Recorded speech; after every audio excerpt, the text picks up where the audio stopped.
రాజకీయాల్లో విమర్శలు రావటం చాలా సహజం. కానీ ఆ విమర్శలకు ఇచ్చే కౌంటర్ ఎవ్వరూ ఊహించిన రేంజ్లో ఉంటే అప్పుడు పాలిటిక్స్ ఎంత రసవత్తరంగా ఉంటాయో డిప్యూటీ సీఎం పవన్ కళ్యాణ్ చేసి చూపించారు. కుక్కలు మొరిగినా కొండకు చేటు లేదు అన్నట్టుగా తమిళనాడు సీఎం విజయ్తో తనను పోలుస్తూ సెటైర్స్ వేసిన వారికి తనదైన శైలిలో దిమ్మ తిరిగే జవాబిచ్చారు. ఏపీ పాలిటిక్స్కు తమిళనాడు రాజకీయాలకు ఉన్న బేసిక్ డిఫరెన్స్ ఆయన విడమర్చి చెప్పిన తీరు ఇప్పుడు పొలిటికల్ స్క్రీన్పై బిగ్గెష్ సస్పెన్స్ థ్రిల్లర్ తలపిస్తోంది. అసలు పవన్ చేసిన ఆ సంచలన వ్యాఖ్యల వెనుక ఉన్న మాస్టర్ మైండ్ ఏంటి? ఆయన లాజిక్స్కు విమర్శకుల మైండ్ ఎందుకు బ్లాంక్ అవుతోంది? పాలిటిక్స్లో పవన్ ఫిలాసఫీ ఎలా సాగుతుందో చూద్దాం.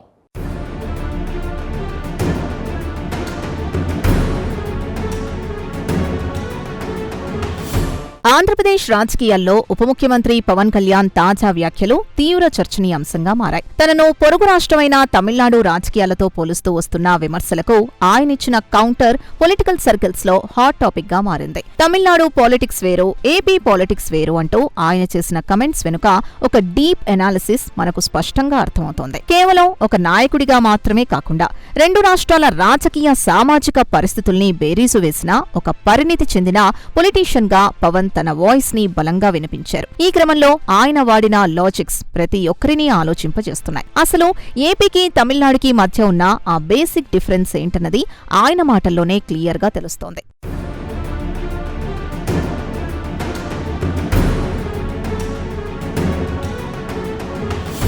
ముఖ్యంగా తమిళనాడు సీఎం విజయ్తో తనను పోలుస్తూ అక్కడ విజయ్ ఒంటరిగా వెళ్తున్నారు కదా, మరి ఏపీలో పవన్ ఎందుకు పొత్తులు పెట్టుకున్నారు అని ప్రశ్నించే వారికి పవన్ కళ్యాణ్ ధీటుగా జవాబిచ్చారా అంటే అవుననే చెప్పాలి. ఒక పొలిటికల్ ఎంట్రీని లేదా ఒక పార్టీ స్ట్రాటజీని కేవలం ఒక వ్యక్తిని చూసి డిసైడ్ చేయలేమని ఆయన కుండబద్దలు కొట్టారు. విజయ్ స్టైల్ ఆయనది, నా రూటు నాది అని చెప్పకనే చెబుతూనే అక్కడ విజయ్ ఎదుర్కొంటున్న పరిస్థితిలో ఏపీలో తాను ఫేస్ చేస్తున్న గ్రౌండ్ రియాలిటీకి చాలా వ్యత్యాసం ఉందన్న విషయాన్ని ఆయన చాలా ప్రాక్టికల్ గా వివరించారు. ఈ పోలికల వెనుకున్న అసలు నిజాన్ని ఆయన పబ్లిక్ డొమైన్లో పెట్టడం ద్వారా విమర్శకుల నోళ్లు మోయించారని రాజకీయ విశ్లేషకులు భావిస్తున్నారు.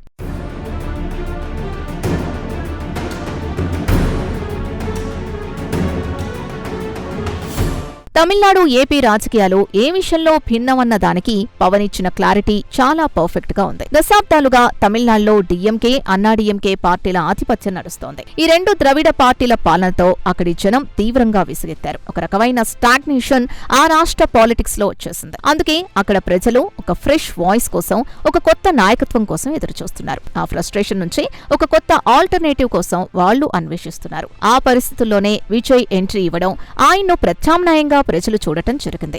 కానీ ఏపీలోని సామాజిక రాజకీయ పరిస్థితులు ఇందుకు పూర్తి భిన్నంగా ఉన్నాయన్నది పవన్ కళ్యాణ్ చేస్తున్న ప్రధానమైన వాదన. ఇది ఆలోచించాల్సిన విషయమే.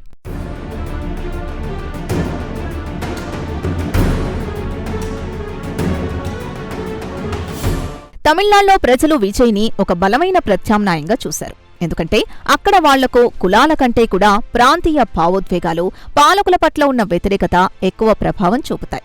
కానీ ఏపీ విషయానికొస్తే సీన్ టోటల్ గా రివర్స్. ఇక్కడ ప్రజలు కులాల వారీగా తీవ్రంగా విడిపోయారు. కులమాధారంగా ఓటింగ్ ప్యాట్రన్ అనేది ఇక్కడ బాగా పాతుకుపోయింది.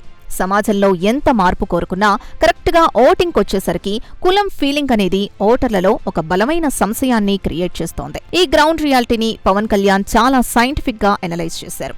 కులాల కుంపట్లతో రగిలిపోతున్న రాష్ట్రంలో కేవలం ఒక సింగిల్ ఆల్టర్నేటివ్ గా వెళితే ఆశించిన ప్రయోజనం ఉండదని ఆయన ముందుగానే పసిగట్టారు.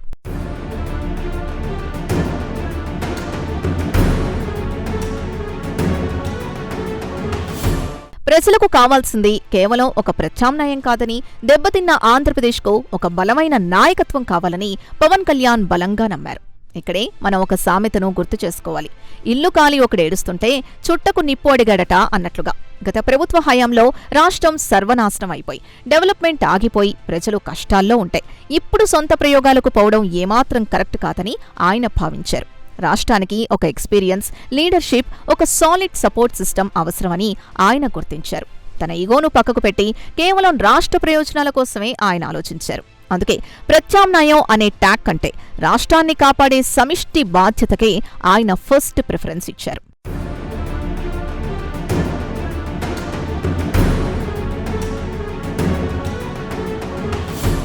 విన్నారుగా, తమిళనాడులో ప్రత్యామ్నాయం కోసం విజయ్ వస్తే ఏపీలో మాత్రం ప్రాణాపాయ స్థితిలో ఉన్న రాష్ట్రాన్ని బతికించుకునేందుకే పవన్ కళ్యాణ్ కూటమితో చేతులు కలిపారు.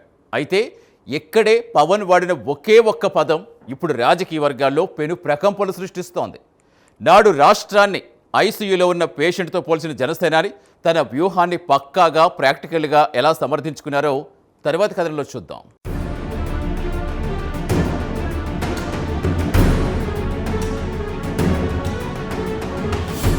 ఈ క్రమంలోనే పవన్ వాడిన ఒక పదం ఇప్పుడు పొలిటికల్ గా హాట్ టాపిక్ గా మారింది. ఏపీ 2024 ఎన్నికల నాటికి ఏకంగా ఇంటెన్సివ్ కేర్ యూనిట్లో ఉందంటూ ఆయన చేసిన కమెంట్ రాష్ట్రం ఎదుర్కొన్న తీవ్ర సంక్షోభానికి అర్థం పడుతోంది. ఐసీయూలో ఉన్న పేషెంట్కి పెద్ద పెద్ద ఎక్స్పెరిమెంట్స్ చేయలేం, ముందు ప్రాణం నిలబెట్టాలి. కరెక్ట్గా అదే లాజిక్తో ఐసీయూలో ఉన్న రాష్ట్రాన్ని బతికించుకోవడానికి తాను టీడీపీ బీజేపీ కూటమితో కలిశానని పవన్ ఓపెన్గా ప్రజలకు చెప్పేశారా అంటే నిజమే అనిపిస్తోంది. ఒకవేళ ఆయన ఆ రోజు ఒంటరి పోరు చేసి ఉంటే ఏపీ భవిష్యత్తు ఏమయ్యేదో అన్న భయాన్ని ఆయన తన వ్యాఖ్యల ద్వారా పబ్లిక్ కళ్లకు కట్టారు. పరిస్థితుల తీవ్రతను వాస్తవిక కోణంలో వివరించడంలో ఆయన పూర్తిగా సక్సెస్ అయ్యారు.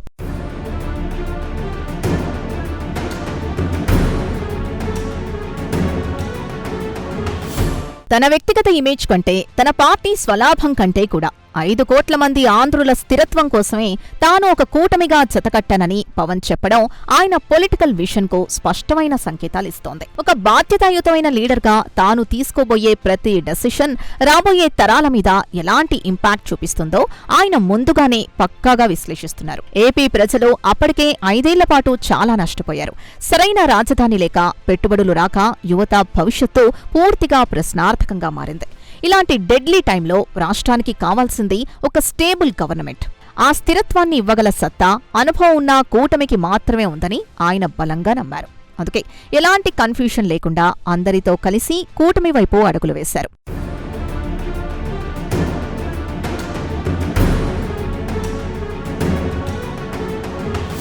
తాను ఈ కీలక నిర్ణయం ఎందుకు తీసుకోవాల్సి వచ్చిందో, కూటమితో ఎందుకు జతకట్టాల్సి వచ్చిందో గ్రౌండ్ రియాలిటీని గమనించి ప్రజలకు సమగ్రంగా చెప్పారా అంటే ఖచ్చితంగా అవుననే సమాధానం వస్తోంది.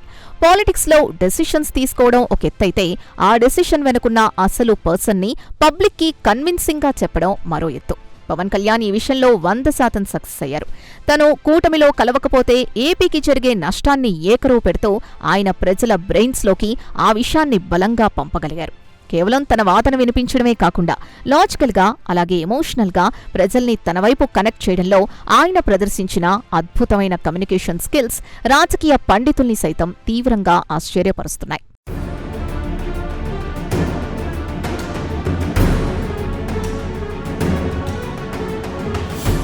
అయితే ఇక్కడ అసలు ప్రశ్న ఏంటంటే, జనసేనాని పవన్ చెప్పిన ఈ ఎమోషనల్ అండ్ ప్రాక్టికల్ అంశాలు నేరుగా ప్రజల్ని నిజంగా టచ్ చేశాయా అంటే ఖచ్చితంగా టచ్ చేశాయనే చెప్పాలి. దానికి బెస్ట్ ఎగ్జాంపుల్ మొన్నటి 2024 అసెంబ్లీ ఎన్నికల రిజల్ట్సే. ప్రజలు ఆయన ప్రతి మాటలో ఉన్న సిన్సియారిటీని, నిజాయితీని గట్టిగా ఫీల్ అయ్యారు. ఆయన ఆవేదనను కరెక్ట్గా అర్థం చేసుకున్నారు. తీవ్ర సంక్షోభంలో ఉన్న ఆంధ్రప్రదేశ్కు పవన్ కళ్యాణ్ లాంటి నిస్వార్థ నాయకుడు అవసరమని జనం బలంగా నమ్మారు. ఒక రాజకీయ నాయకుడు తన సొంత ఎజెండాను పక్కకు పెట్టి రాష్ట్ర ప్రజల భవిష్యత్తు కోసం ఇంతలా తాపత్రయపడుతుంటే ప్రజలు కూడా బ్రహ్మరథం పట్టారు. ఆయన వ్యూహం ఏపీ సొసైటీలోని అన్ని వర్గాల ఓటర్ల హృదయాలను తాకింది అనడానికి ఆ అఖండమైన మెజారిటీయే సజీవ సాక్ష్యం.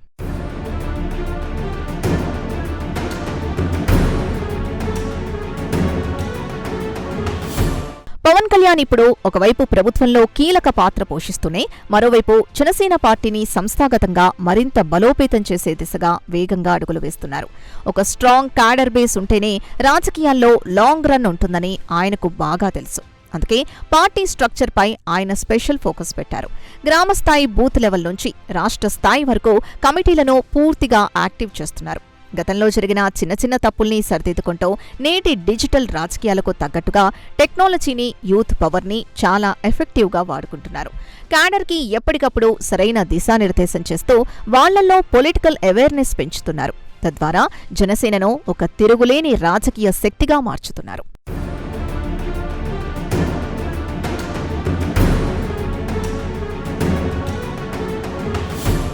ఎలాంటి పొలిటికల్ బ్యాక్గ్రౌండ్ లేకుండా కేవలం తన సిన్సియారిటీతో పవన్ కళ్యాణ్ ఏపీ ప్రజల హృదయాలు ఎలా గెలుచుకున్నారో చూస్తారు కదా. మరి 100% స్ట్రైక్ రేట్తో అరుదైన హిస్టరీ క్రియేట్ చేసిన పవన్ తన క్యాడర్ సీఎం ఆశలపై ఏమంటున్నారు? ఆవేశాన్ని పక్కన పెట్టి కూటమి దర్బాన్ని ఆయన ఎంత పక్కాగా పాటిస్తున్నారో, ఆయన రియల్ విజన్ ఏంటో ఇప్పుడు తెలుసుకుందాం.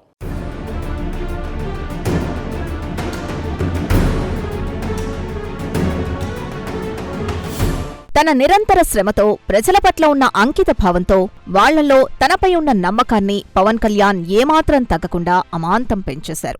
ఆ నమ్మకమే 2024 ఎన్నికల్లో ఆయనకు ఒక హిస్టారికల్ విక్టరీని, కనీవిని ఎరుగని విజయాన్ని అందించింది. బరిలోకి దిగిన అసెంబ్లీ, పార్లమెంట్ స్థానాల్లో బంపర్ మెజారిటీతో గెలిచి 100% స్ట్రైక్ రేట్తో ఒక అరుదైన రికార్డ్ని క్రియేట్ చేశారు. ఒక రకంగా చెప్పాలంటే రాష్ట్ర ప్రజల మనసుల్లో ఒక స్థిరమైన, చెక్కుచెదరని విశ్వాసాన్ని ఆయన సొంతం చేసుకున్నారు. పవన్ కళ్యాణ్ ఏ డెసిషన్ తీసుకున్నా అది కరెక్ట్గానే ఉంటుందన్న ఒక బలమైన బిలీఫ్ని పబ్లిక్లో క్రియేట్ చేయగలిగారు. ఈ స్థాయి స్ట్రైక్ రేట్, ఇంతటి పబ్లిక్ ట్రస్ట్ ఇండియాలోని చాలా కొద్దిమంది పొలిటీషియన్స్కే సాధ్యమవుతుంది అన్నది అక్షర సత్యం.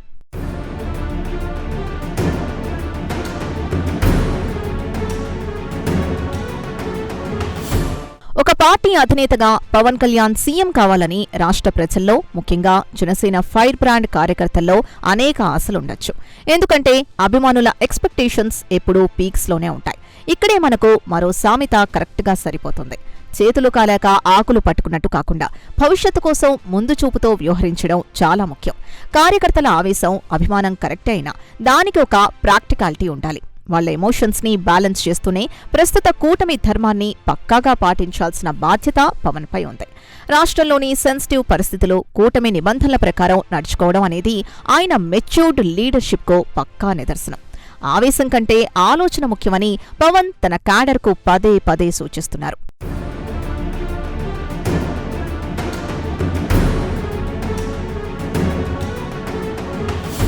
రాజకీయాల్లో పదవులు రావడం, పోవడం అనేది చాలా సహజమైన ప్రక్రియ.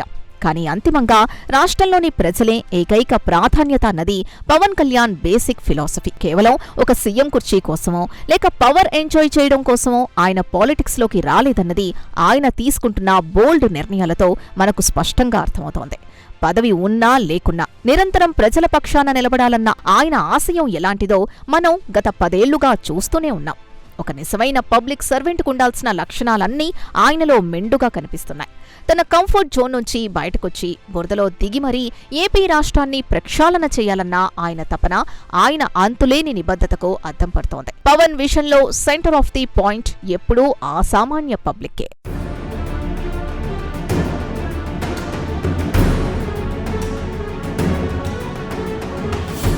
ఓవరాల్ గా చూసుకుంటే తమిళనాడు పాలిటిక్స్ కి, ఏపీ పాలిటిక్స్ కి మధ్య ఉన్న గ్రౌండ్ లెవెల్ వ్యత్యాసాన్ని వివరిస్తూ ఆ క్రమంలో తన నిర్ణయాల వెనుకున్న వాస్తవాల్ని ఒక ఉప ముఖ్యమంత్రిగా పవన్ కళ్యాణ్ చెప్పిన తీరు నిజంగా అందరినీ ఆకట్టుకుందా అంటే 100% ఆకట్టుకుందనే చెప్పాలి. పనికిమాలిన విమర్శకుల నోళ్లు మోయించడమే కాకుండా తను నమ్ముకున్న కోట్ల మంది ప్రజలకు, జనసేన క్యాడర్కు ఆయన ఒక పర్ఫెక్ట్ క్లారిటీ ఇచ్చారు. ఆయన వాదనలో ఉన్న పదును, ఆయన చెప్పిన లాజిక్స్ లో ఉన్న డెప్త్ రాబోయే రోజుల్లో ఏపీ రాజకీయాల్లో ఆయనకంటూ ఒక సెపరేట్ హిస్టారికల్ చాప్టర్ ని క్రియేట్ చేస్తున్నాయి. ఒక మాస్ లీడర్ స్థాయి నుంచి ఒక రియల్ విషనరీ స్టేట్స్మెన్ గా పవన్ కళ్యాణ్ ఎదుగుతున్న తీరు ఏపీ రాజకీయ ముఖచిత్రాన్ని సమూలంగా మార్చేస్తుంది.